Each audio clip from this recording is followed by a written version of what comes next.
বাংলাদেশের জলসীমায় অনুপ্রবেশ করে মাছ ধরার অভিযোগে ৩৪ জন ভারতীয় মৎস্যজীবীকে আটক করেছে বাংলাদেশ নৌবাহিনী। রবিবার রাতে বাগেরহাট জেলার মোংলা বন্দরের কাছাকাছি ঘটনাটি ঘটে।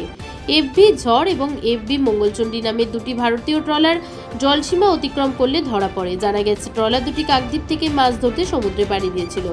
নৌবাহিনীর টহলদারি জাহাজের নজরে আসে ভারতীয় ট্রলার দুটি বাংলাদেশের জলসীমা অতিক্রম করে মাছ ধরছে। এরপর দ্রুত অভিযান চালিয়ে তাদের আটক করা হয়। বর্তমানে ট্রলার ও মৎস্যজীবীরা মোংলায় রয়েছে। বাংলাদেশের মৎস্য ও নৌপরিবহন দপ্তরের তত্ত্বাবধানে আইনি পদক্ষেপ নেওয়া হয়েছে। এই ঘটনার জেরে কাকদ্বীপ ও নামখানা এলাকার উপকূলবর্তী অঞ্চলে ব্যাপক উদ্বেগ ছড়িয়েছে।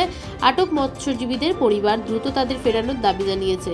ভারতীয় দূতাবাস বাংলাদেশ সরকারের সঙ্গে এই বিষয়ে যোগাযোগ শুরু করেছে।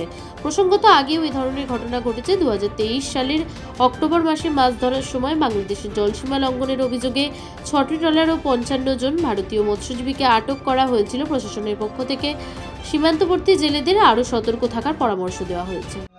দুইটা যে সামুদ্রিক ট্রলার, যেটা আমাদের সামুদ্রিক মৎস্য আইন অনুযায়ী আমাদের দেশে প্রবেশ করলে সেটা আইনত দণ্ডনীয় অপরাধ। সেই হিসাবে বাংলাদেশ নৌবাহিনী তারা আমাদের সামুদ্রিক জলাশয়ে প্রবেশ করলে তাদেরকে আটক করে। প্রায় ৪টা বা ৪:৩০টার দিকে আমাদের নেভির যে বেস, এই বেজে আসে এই বোটগুলো।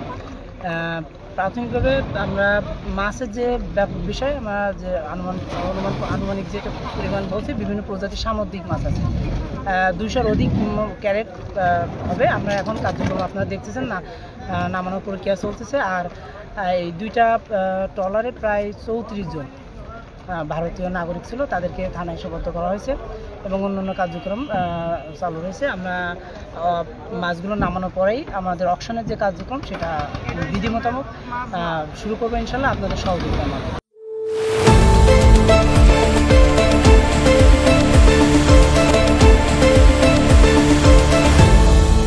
আপনারা দেখছেন এই বেলা বাংলা, শিরোনামে সবার আগে।